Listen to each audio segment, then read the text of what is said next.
એટલું તમારું નીકળ્યું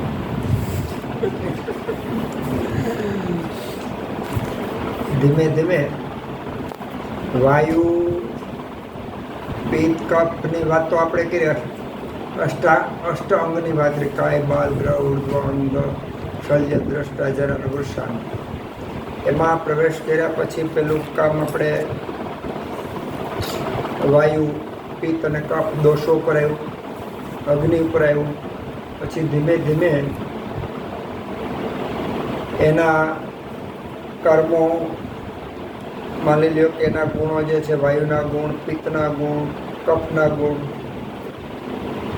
6 રસ, 7 ધાતુ, 3 મલ. તો એક પછી એક આપણને અત્યારે જે આપણે વાતો કરવાના છીએ અષ્ટાંગ હૃદયમાં, એનું મટીરિયલ આપણને સમજાવતા જાય છે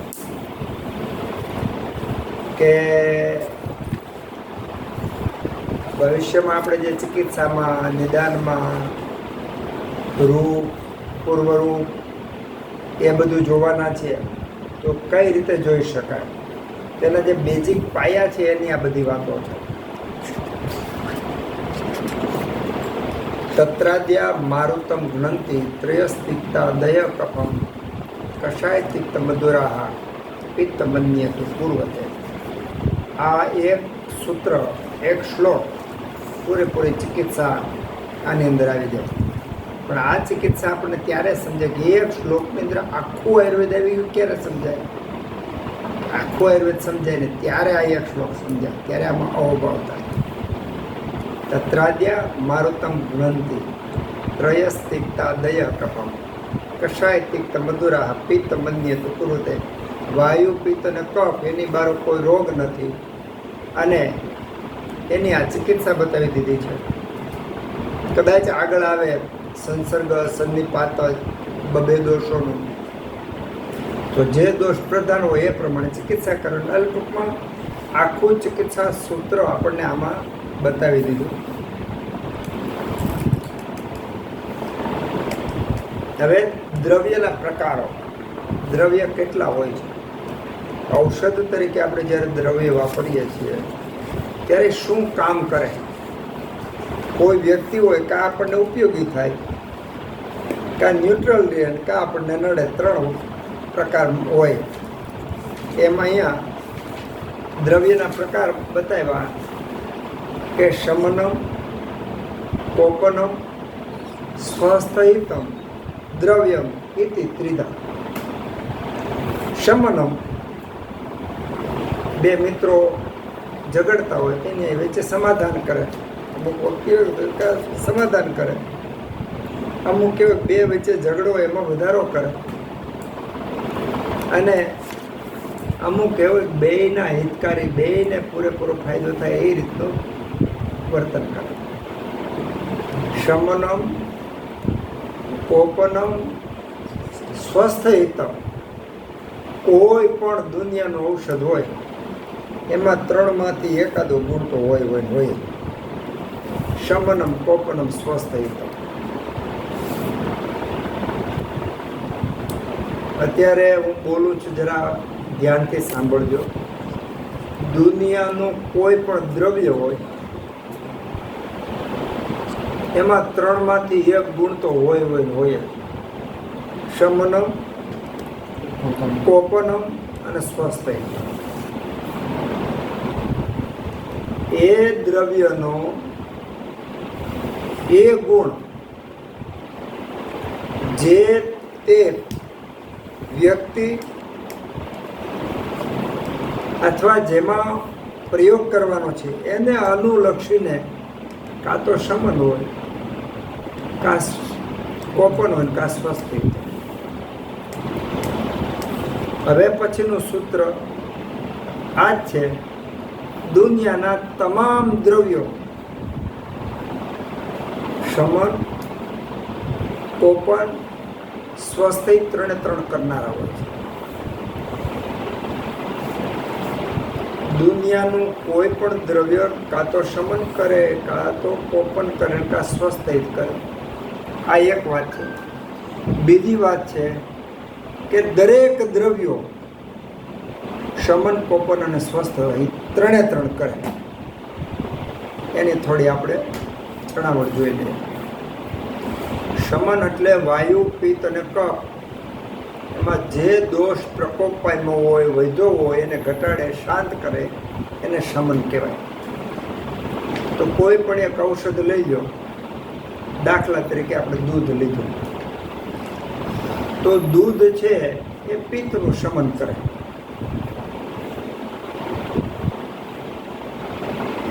તમે ત્રિકટો લઈ લો તો ત્રિકટો છે એ કફનું શમન કરે. એરંડ મૂળ લઈ લો, એરંડ મૂળ છે એ વાયુનું શમન કરે.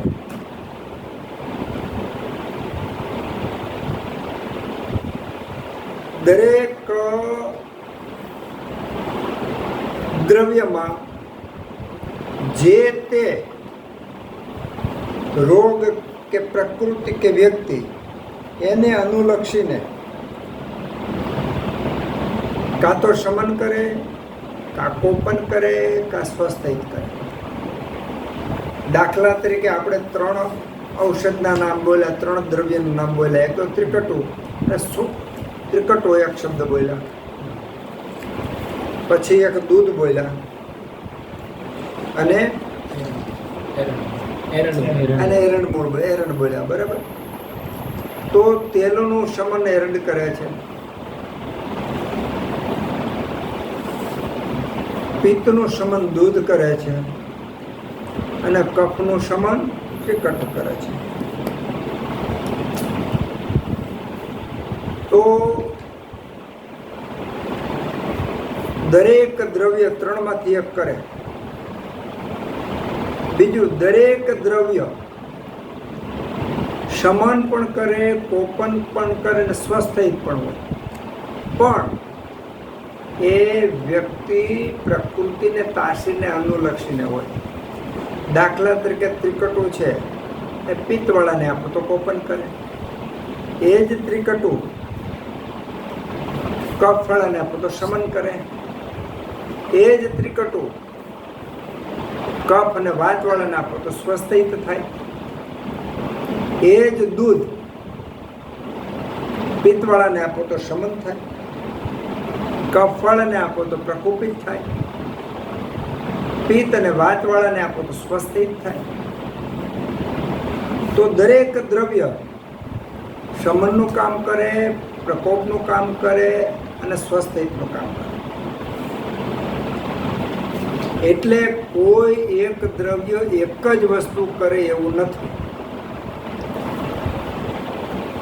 આપણે આગળ દોષો અને એના ગુણો જોયા ત્યારે બહુ સ્પષ્ટ હતું કે જે ગુણો છે એ સાપેક્ષમાં હોય.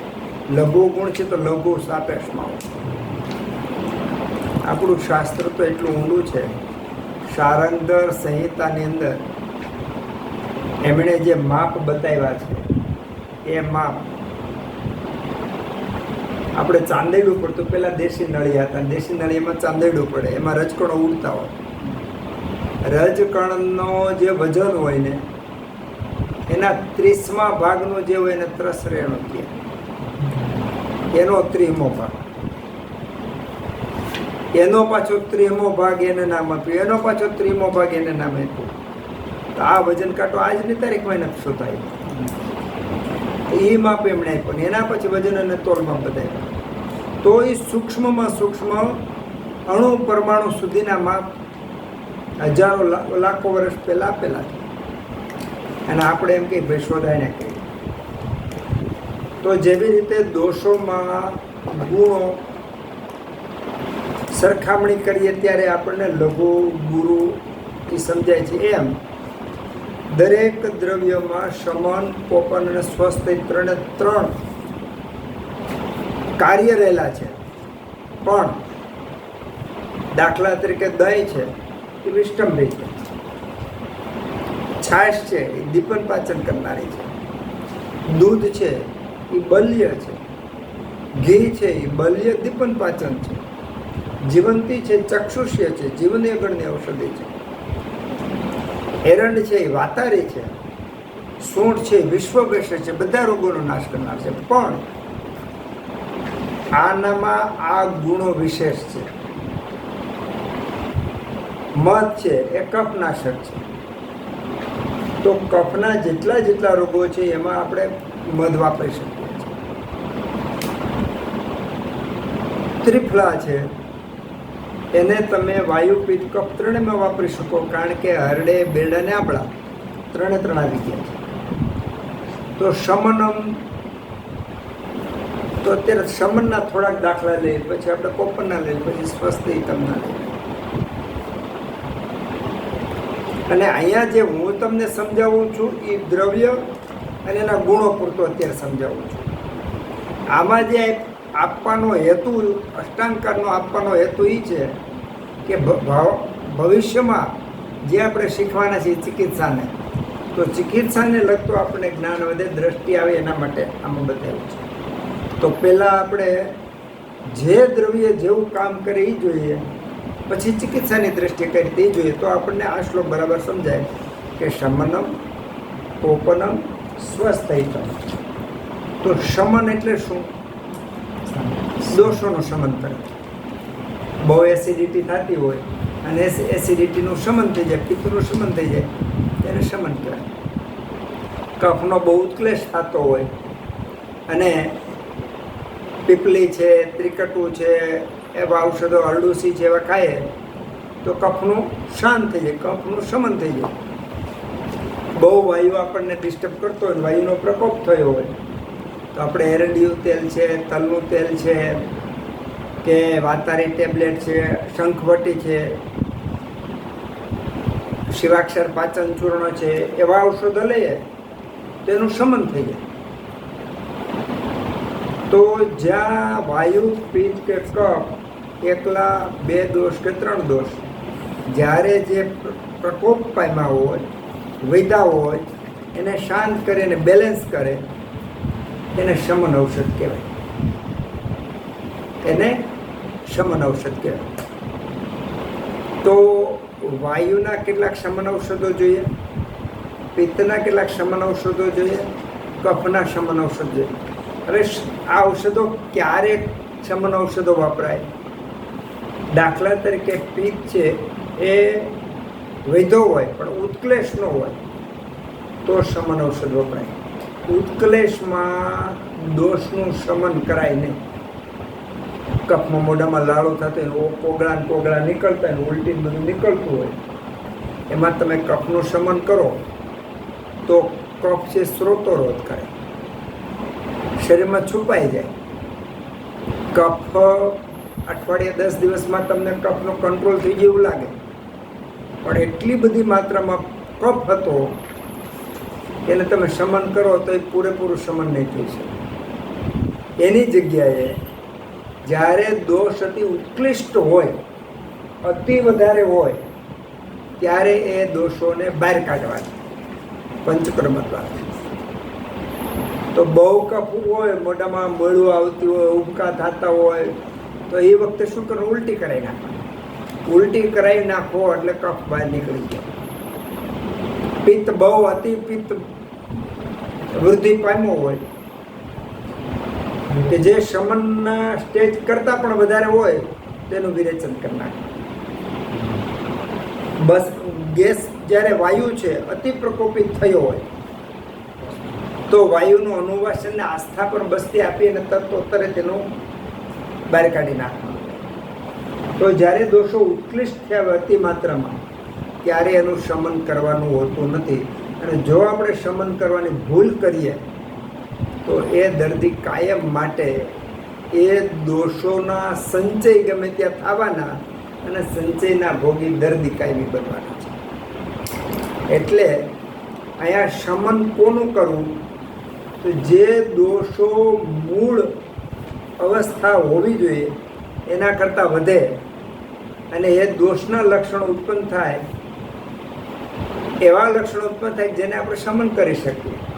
ઉત્કૃષ્ટ શબ્દ એવો છે કે ઉત્કૃષ્ટ એટલે ઉખળી અને શરીરની બહાર ગતિ કરવા પ્રયત્ન કરે છે એવા દોષો. કફ હોય તો ઉખળી અને મોઢા દ્વારા બહાર નીકળે. પિત્ત છે ઉખડી ઉખડી ઝાડા દ્વારા બહાર નીકળે. કફ ને પિત્ત બે હોય તો ઝાડા ઉલટી દ્વારા બહાર નીકળે. વાયુ ખૂબ ઉત્કૃષ્ટ હોય તો પેટમાં છાતીમાં બધે તમને હેરાન કરી મૂકે. તો જ્યારે દોષો ઉત્કૃષ્ટ અવસ્થામાં હોય તો ઉત્કૃષ્ટ અવસ્થાના દોષોને શોધન કરવા. ત્યાં શમન શબ્દ એના માટે નથી, પણ આ વાત આગળ ચિકિત્સામાં કહેવામાં આવશે. આ વાત પણ અત્યારે શમન શબ્દને સમજવા માટે આપણને ખબર હોવી જોઈએ કે શમન ક્યારે કરવું. એટલા માટે આ થોડીક આપણે સમજણ લીધી છે.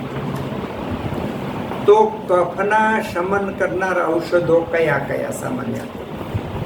તો કફના શમન કરનારા ઔષધો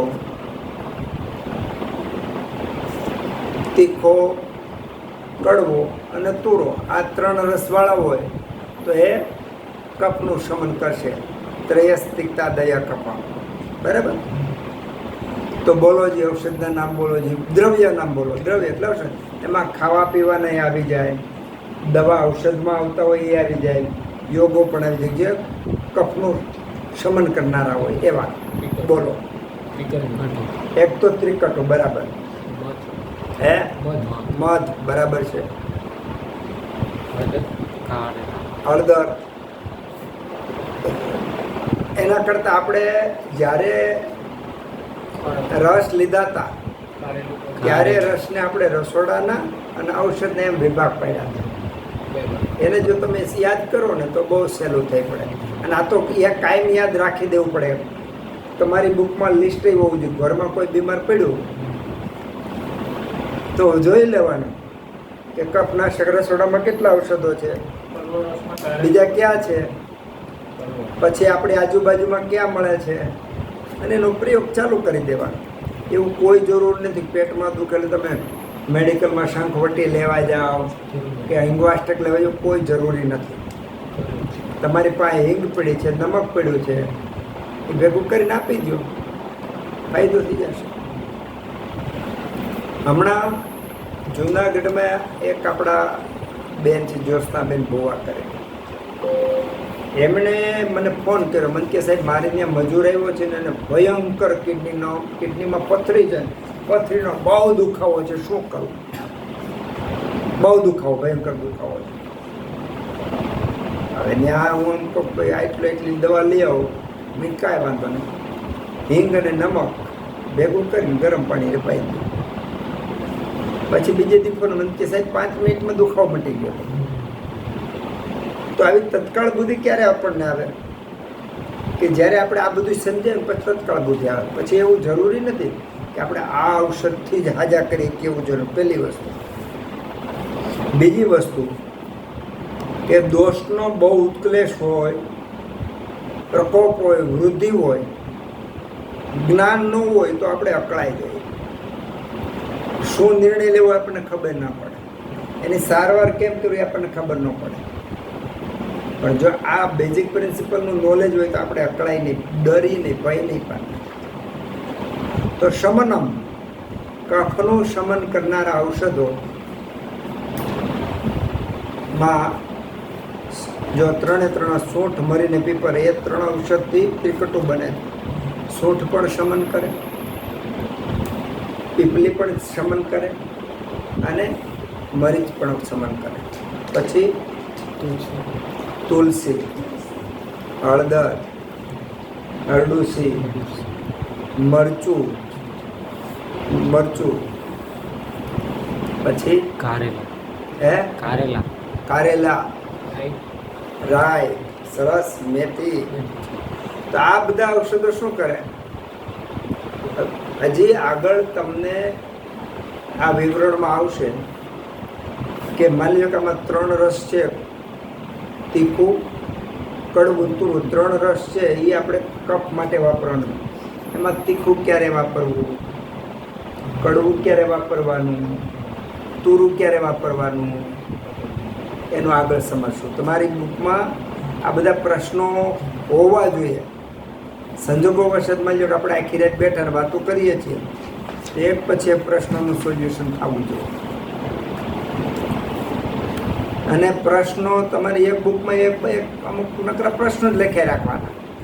હું બોલતો એ તમારામાં પ્રશ્નો ઊભા થતા હોય, પછી તમે 7-8 દિવસ ઘરે હોય એ સમય તમે પ્રશ્નો થતા હોય તો પ્રશ્નોના 2-5 પેજ જ રાખી દેવાના, એમાં પ્રશ્નો જ લખી રાખવાના.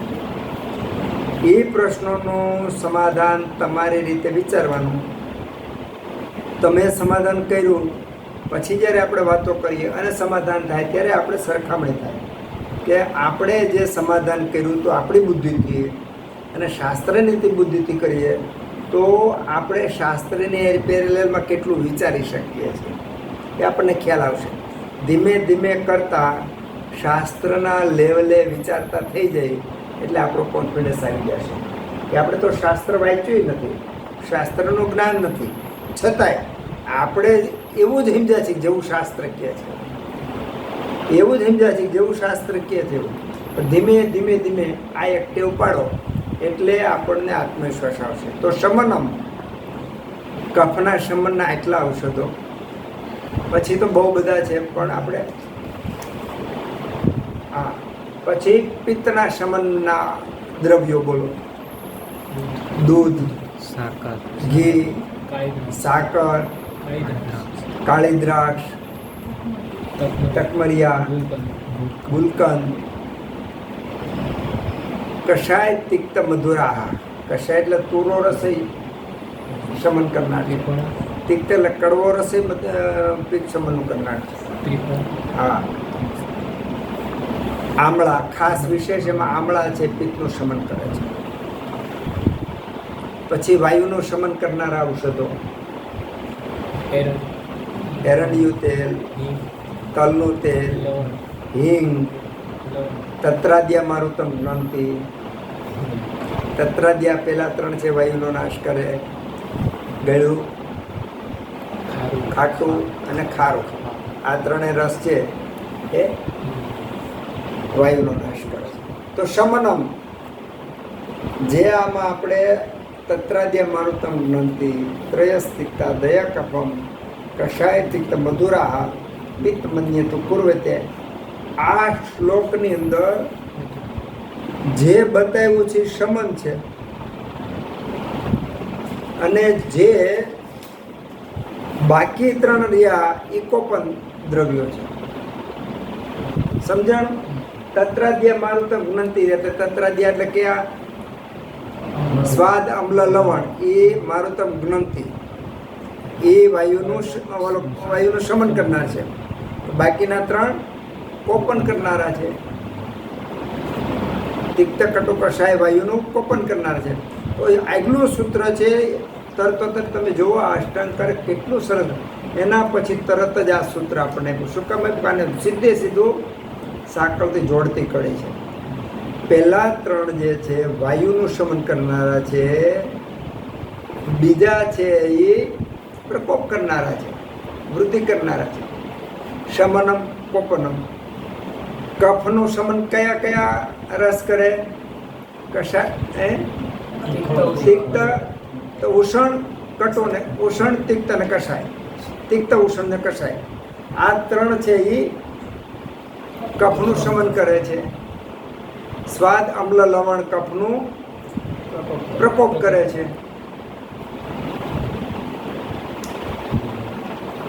કષાય તિક્ત મધુરાહ, આ 3 રસ પિત્તનું શમન કરે છે. કટુ, અમ્લ અને લવણ આ 3 પિત્તનું કોપન કરે છે. સમજાઈ ગયું? તો શમન અને કોપન એટલું તો ક્લિયર થઈ ગયું. સ્વસ્થ હિતમ, સ્વસ્થ હિતમ. સ્વસ્થ હિત જે છે એ દ્રવ્ય અને દર્દીની તાસીર, એનો અગ્નિ, એની પ્રકૃતિ, એના સાપેક્ષમાં સ્વસ્થ હિત શબ્દ છે. માની લો ચ્યવનપ્રાશ છે, જેને રાજ્યક્ષમાં થયો હોય એના માટે સ્વસ્થ હિત શું છે? ચ્યવનપ્રાશ છે.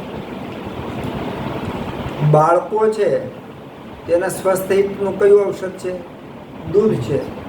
વૃદ્ધો છે, વૃદ્ધોના સ્વસ્થ હિતનું કયું ઔષધ છે? રાબ વગેરે મધુર ઉષ્ણ જે ઔષધો છે એ એના વાયુનું શમન કરે અને બળ પણ આપે. યુવાનો હોય તો એનું સ્વસ્થ કયું છે? તો ઘી, દૂધ, અશ્વગંધા, શતાવરી કે જે બળ પણ આપે છે, શરીરનો વિકાસ પણ કરે છે અને પિત્તને શમન પણ કરે છે. તો સ્વસ્થ હિત ઔષધ એ ના તો દ્રવ્યનો પ્રકોપ કરે છે પણ હંમેશા એને લાભકારી છે. પણ એવું દુનિયામાં એવું કોઈ દ્રવ્ય નહીં મળે, એવું ઔષધ નહીં મળે કે બધાને સ્વસ્થ હિતકારી હોય. એવું દ્રવ્ય નહીં મળે કે જે બધાને કોપન કરનારું હોય. એવું દ્રવ્ય નહીં મળે કે જે બધાને શમન કરનારું હોય. એટલે અહીંયા જે શમન, કોપન અને સ્વસ્થહિતમ જે શબ્દ આપ્યા છે એ શબ્દ દર્દી એની પ્રકૃતિ, દોષ એને સાપેક્ષમાં રાખી અને દ્રવ્ય અને દ્રવ્યના ગુણો, એના રસો, એના આધારે વૈદ્ય નક્કી કરવાનું છે. શમનમ, કોપનમ, સ્વસ્થહિતમ આ આપણે સ્થૂળ રીતે, સામાન્ય રીતે આપણે આની વિવરણ જોયું કે શમન કોને કહેવાય? તો શાંત કરી દે, દોષોને શાંત કરી દે. જે દોષોને વધારે એને પ્રકોપ કર્યો કહેવાય. અને કોઈ પણ પ્રકારનું શરીરમાં નુકસાન કર્યા વગર શરીરનું આરોગ્ય આપે, ટકાવે એને સ્વસ્થ હિત કહેવાય. દાખલા તરીકે ગળો છે, ત્રિફળા છે, આમળા છે, હરડે છે, જીવંતી છે, સાકર છે, ઘી છે, દૂધ છે. મોટા ભાગે આ બધા દ્રવ્યો સ્વસ્થ હિતમાં જનરલી આવે. પણ 100માંથી 2 વ્યક્તિ એવા પણ નીકળે એમાં કે જેને દૂધ સ્વસ્થ હિત ન હોય, એનામાં ઘી સ્વસ્થ હિત ન હોય, ત્રિફળા સ્વસ્થ હિત ન હોય. જનરલી સ્વસ્થ હિતની આપણે વાત કરી છે. તો જ્યાં જેની પ્રકૃતિ ને તાસીરની વિરુદ્ધ હોય એ સ્વસ્થ હિત કહેવામાં એવું હોય છતાં એનો પ્રકોપ કરતો હોય એવું બની શકે. દાખલા તરીકે દૂધ છે, સ્વસ્થ હિત જ છે. પણ જેનો અજીર્ણ હોય એને દૂધથી કા પેટમાં દુખશે, કા ઝાડા થઈ જશે, આવું બધું થશે. ઘી છે, સ્વસ્થ હિત જ છે, બળ આપનારું છે, દીપન પાચન છે. પણ ઘીનું અજીર્ણ જેને હોય, ઘી પચતું ન હોય, એવી વ્યક્તિ માટે ઘી છે સ્વસ્થ હિતનું કામ નહીં કરે. કાં દોષોનો પ્રકોપ કરશે અને કાં કોઈ રોગો ઉત્પન્ન કરશે. શમનમ.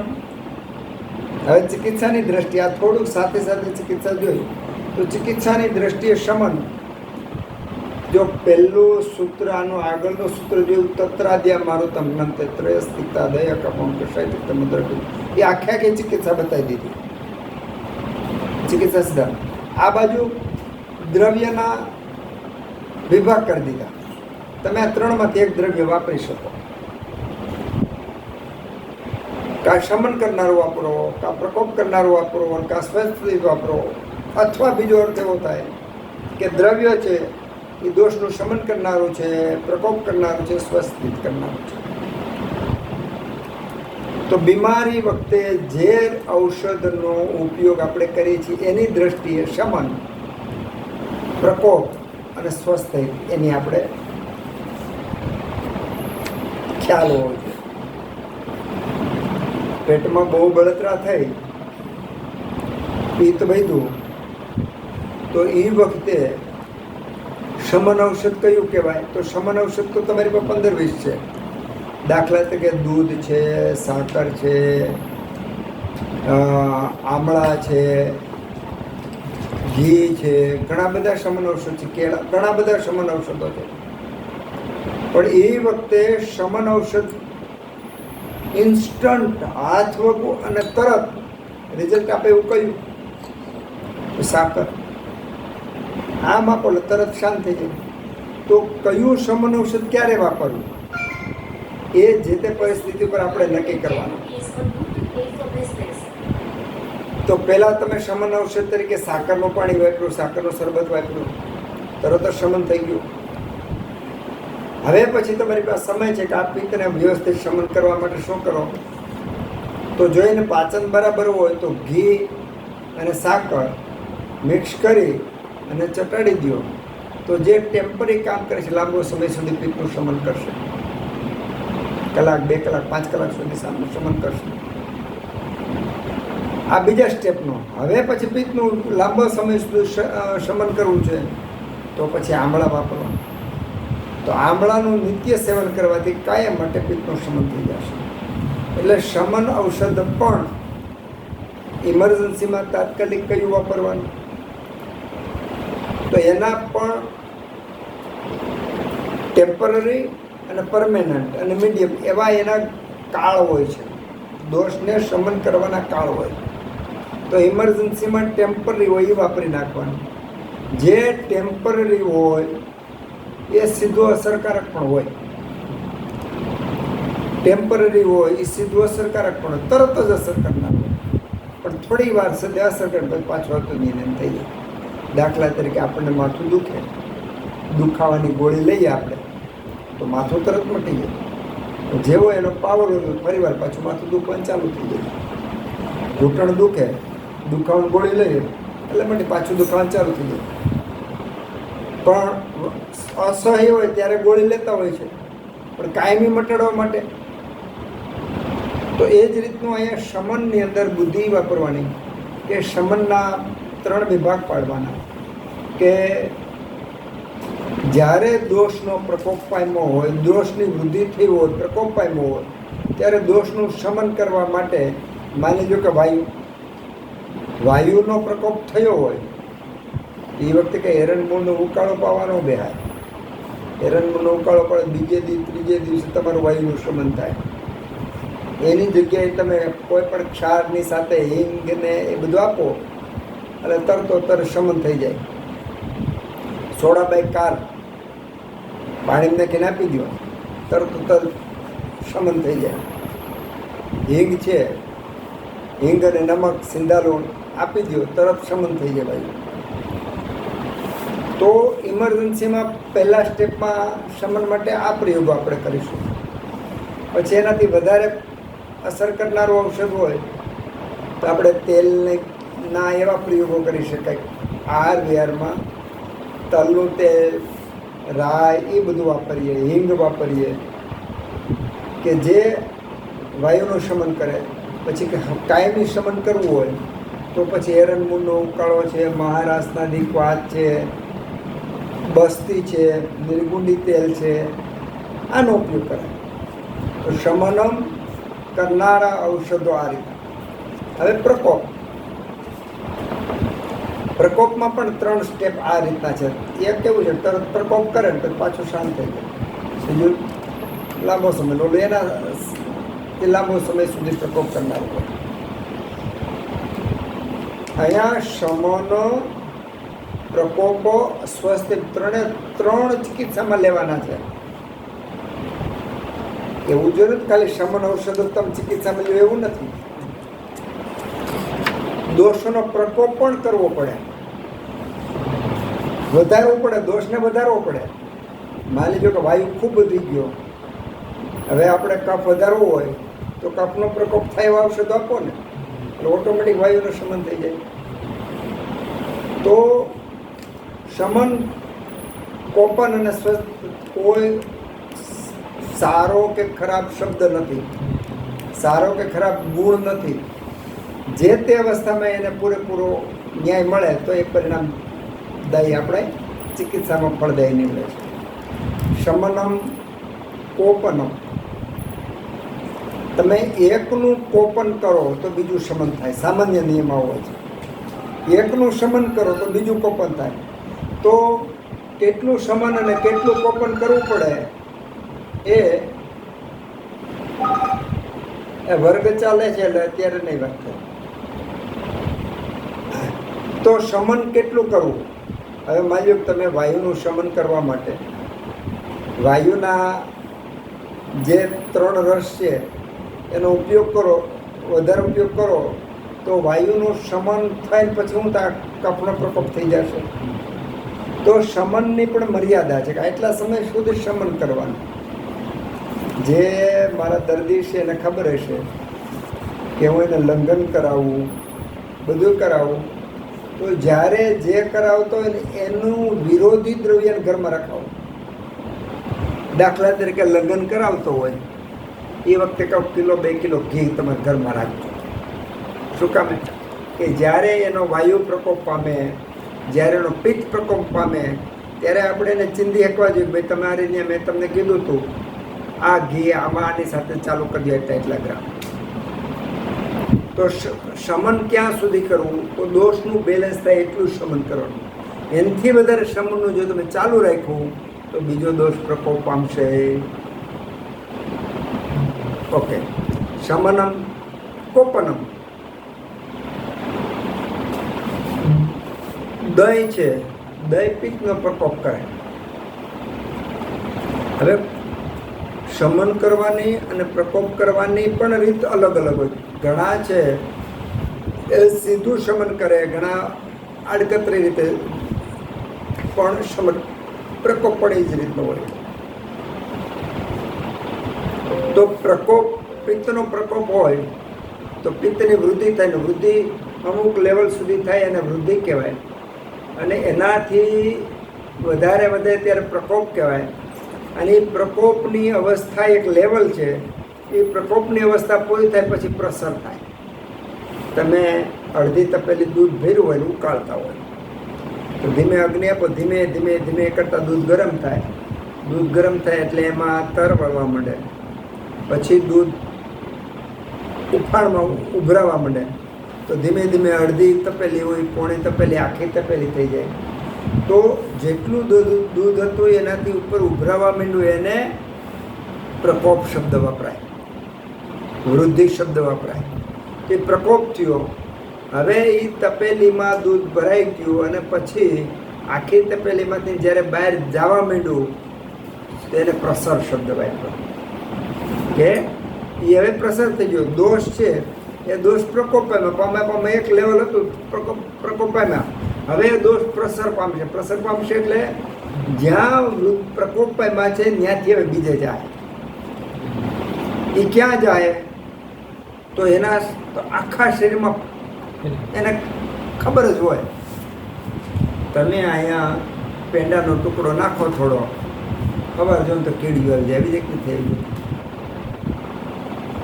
તો જેવી રીતે આપણને કાંઈ ખબર નથી કાંઈ ક્યાંય કીડી છે કે નથી તો એને આવી જાય છે, એમ દોષો પ્રકોપ પામે તો પ્રસર પામવા માટે એ દોષનું જ્યાં સ્થાન છે ત્યાં જે અવયવ એના દોષ, જે તે દોષનો જે અવયવ નબળું હોય ત્યાં એ દોષ જઈને છુપાઈ જાય.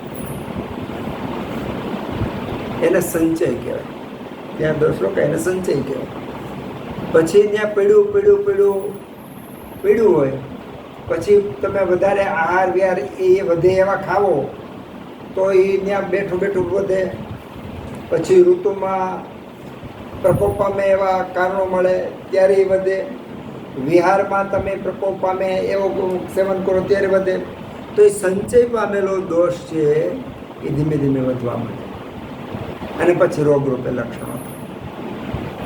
તો શમન કે કોપન એના લેવલ અને એ કરવાના કારણો, ઉપયોગી ઔષધો અને કેટલા સુધી શમન કરવું, કેટલા સુધી પ્રકોપ કરવું, એટલું જ શમન કરવાનું. બીજો દોષ પ્રકોપ પામે નહીં, વૃદ્ધિ ન પામે. લેવલ કરતાં એટલો જ પ્રકોપ પમાડવાનો કે જેના કારણે બીજો દોષ છે એ રોગ કરતા ન થાય, પ્રકોપ ન પામે. આને પ્રકોપ કરો તો બીજાનો સંબંધ એટલી બધી સંબંધ નહીં થઈ જવું જોઈએ કે એને વૃદ્ધિ થઈ જાય. સ્વસ્થહિતમ. સ્વસ્થહિત બે રીતે છે. સર્વ એટલે બધા માટે સ્વસ્થહિત ઔષધો, વ્યક્તિગત સ્વસ્થહિત. સામાન્ય રીતે ઘણાને ગાજર ખાવાથી કબજિયાત મટી જાય, બરાબર? તો એ વ્યક્તિ માટે ગાજર છે એ સ્વસ્થ છે. ઘણાને પપૈયું, કાચું પપૈયું ખાય તો કબજિયાત મટી જાય, તો એ વ્યક્તિ માટે સ્વસ્થ છે. ઘણા એક ચમાર દૂધેલી આવે છે, એને ફળિયાનો વેલો પણ કહે છે, તો એ ખરેખર તો કૃમિનાશક છે. પેટના દુખાવા માટે, આંતરની અંદર અલ્સર થયું એને મટાડવા માટે અને કબજિયાત દૂર કરવા માટે બહુ સારામાં સારું, પણ એની ભાજી કરીને ખાવાની હોય છે. પણ જેને એ ભાજી ખાવાથી પેટ સાફ થઈ જાય, પેટનો દુખાવો ન થઈ જાય, એના માટે સ્વસ્થ છે. તો ઔષધિઓ કે ઘણી બધી ઔષધિઓ છે એ ઇન્ડિવિજ્યુઅલ વ્યક્તિગત સ્વસ્થ હોય છે, અને ઘણી બધી ઔષધિઓ છે કે સાર્વત્રિક સ્વસ્થ હોય છે, કે જેમાં આપણે આમળા લઈ શકીએ, ત્રિફળા લઈ શકીએ, ગળો લઈ શકીએ, સૂંઠ લઈ શકીએ. પણ દાખલા તરીકે આમળા, એક વ્યક્તિ આમળા ખાશે તો એને પિત્ત, શમન, શક્તિ બધું આવી જાય, લોહીના ટકા વધશે, બધું થશે. એક વ્યક્તિ આમળા ખાશે તો કાં તો અજીર્ણ થશે, કાં સાંધા દુખશે, એવું થશે. તો ત્યાં અનુપાન સાથે આપવું પડે. દાખલા તરીકે આમળું ખાધું અને સાંધા દુખવા માંડ્યા, તેને હળદર સાથે આપો, અથવા સૂંઠ સાથે આપો, અથવા નમક સાથે આપો. તો કોઈ પણ રીતે એનો વાયુ શાંત થવો જોઈએ, એટલે એને સાંધા નહીં દુખવા જોઈએ. હરડે છે તો હરડે હિતકારી જ છે, સદૈવ હિતકારી. યશ્ય ગૃહે નાસ્તિ માતા તસ્ય માતા હરિતકી. જેની ઘરે મા ન હોય તેની માનું ગરજ સારે છે. હરડે એટલા ગુણો આપ્યા, પણ એ હરડે ગર્ભવતી ન પાય. જો કારણ એની અંદર જે ગુણો રહેલા છે, ઉષ્ણ વગેરે ગુણો જે છે એ એને ગરમ પડે. પણ જો ગર્ભવતીને આપ્યું હોય તો એને એવા યોગો બનાવી તમે માની લો કે 4 કે 5 કદ ધૂત ભૃષ્ટ કરીને તમે આપી શકો, અથવા એ બેનની પ્રકૃતિ સમજી અને એવો યોગ બનાવીને આપી શકો. તો જે ગળો છે, તો ગળો સામાન્ય રીતે બધા માટે હિતકારી છે. જેને અજીર્ણ હશે એ ગળો પીવે એટલે શરીરમાં ખંજવાળ ચાલુ થઈ જાય. જેને અજીર્ણ હશે એને તમે ત્રિફળા આપો એટલે આખા શરીરમાં ખંજવાળને ફોલી ચાલુ થઈ જાય. તો અગ્નિને પણ ધ્યાનમાં રાખવાનું. હવે માની લો કે ત્રિફળા પીવે અને શરીરમાં ખંજવાળ ચાલુ થાય, એનું શું કરવાનું? તેને સામ અવસ્થા છે, સામ અવસ્થા, નિરમ અવસ્થા કરવાની, અથવા વાયુપિત્ત કફનું બેલેન્સ કરી પછી આપવાનું. કબજિયાત ઘણાને હોય એને લાંબો સમય સુધી તમે ગળો આપો એટલે કબજિયાત મટી જાય. શું કામ કબજિયાત મટે? ગળો પોતે દીપન પાચન છે અને ઉષ્ણવીર્ય છે, ગરમ છે, તો અગ્નિને વધારનાર છે ગળો. તો અગ્નિને સમ કરે છે એટલે કબજિયાત મટાડે. સીધી તમે આપશો બીજે દિવસે કબજિયાત નહીં મટે. મહિનો, 2 મહિના, 3 મહિના લાંબો સમય આપો એટલે કાયમીની કબજિયાત મટી જાય. તો અહીંયા દ્રવ્યોના 3 પ્રકાર છે. કાં તો શમન કરતું હોય, કાં કોપન કરતું હોય, કાં સ્વસ્થ થતું હોય. અહીંયા વિશેષ આપણે ઊંડું એટલું જોયું કે શમન કરવાની પણ પગથિયા છે. શમનના પણ અલગ અલગ ઔષધો છે, કોપનને સ્વસ્થ હિતના પણ છે. અમુક એવા ઔષધો છે જે બધાને આપી શકાય, અમુક એવા છે કે વ્યક્તિગત કામ કરતા હોય છે. પણ ક્યારેય એવું ન ધારું કે એક ઔષધ એક વ્યક્તિને જે પરિણામ આપ્યું એ બીજી વ્યક્તિને પરિણામ આપે, એ ત્રીજી વ્યક્તિને પરિણામ આપે, એવું ક્યારેય થવાનું નથી. જે દિવસે તમને એવું લાગ્યું કે આ ઔષધ તો બધાને કામ કરે છે, તે દિવસે આપણે અજ્ઞાની છીએ, આપણે મૂઢ છીએ એ સાબિત થાય. એટલે જો પંચકર્મની વિધિ તમે જો વમન, વિરેચન, અનુવાસન બસ્તી, આસ્થાપન બસ્તી, શિરોવિરેચન એટલે કે નશ્યન આ બધું કરો તો દેખાતા કર્મો સામાન્ય જ લાગે આપણને, પણ બધામાં એપ્લાય કરવાની રીત જુદી હોય ને એનું પરિણામ જુદા હોય. તાવ છે તો તાવ બધાને આવતા હોય, દરેકના તાવની તીવ્રતા શરીર મન અને ઇન્દ્રિયો પર થતી અસરો અલગ અલગ હોય. એમાંય વિભેદ પાડો તો મેલેરિયા છે તો 20 વ્યક્તિને મેલેરિયા થયો હોય તો 20 વ્યક્તિને કાંઈક ને કાંઈક તો સિમ્ટમ જુદા હોય. જો એ જુદા સિમ્ટમ્સ ન દેખાય, જુદા લક્ષણો ન દેખાય તો આપણને ભેદ કરતા આવડતું નથી. આપણે અજ્ઞાની છીએ એટલું સમજી લેવાનું, અથવા આપણે માર્કિંગ નથી કરતા. બાકી બે ને પેટનો દુખાવો હોય તો એક સરખું કોઈથી હોય જ નથી. આપણે આગળ જોયું કે આંબાના લાખો પાન હોય, બાવળના કરોડો પાન હોય, છતાં બે પાન એક સરખા નથી. તો બે વ્યક્તિ અને એની પ્રકૃતિ એક સરખી નથી. એની અંદર પ્રવેશ કરતો ઉત્પન્ન થતો રોગ એ પણ સરખો ન હોય તો લક્ષણો ક્યાંથી સરખા મળે? સરખા હોય જ નહીં, શક્ય જ નથી. સરખા દેખાય તો આપણો ભ્રમ છે, આપણું અજ્ઞાન છે. બસો ઘેટા કે બકરા લઈને ભરવાડ નીકળતો હોય ને આપણને સરખા દેખાય, આપણું અજ્ઞાન છે. ભરવાડને સરખા નહીં દેખાય, એને બધા અલગ અલગ દેખાશે. કયું કેટલા વેતર વિયાણું, કયું કેટલા મહિનાનું થયું, કયું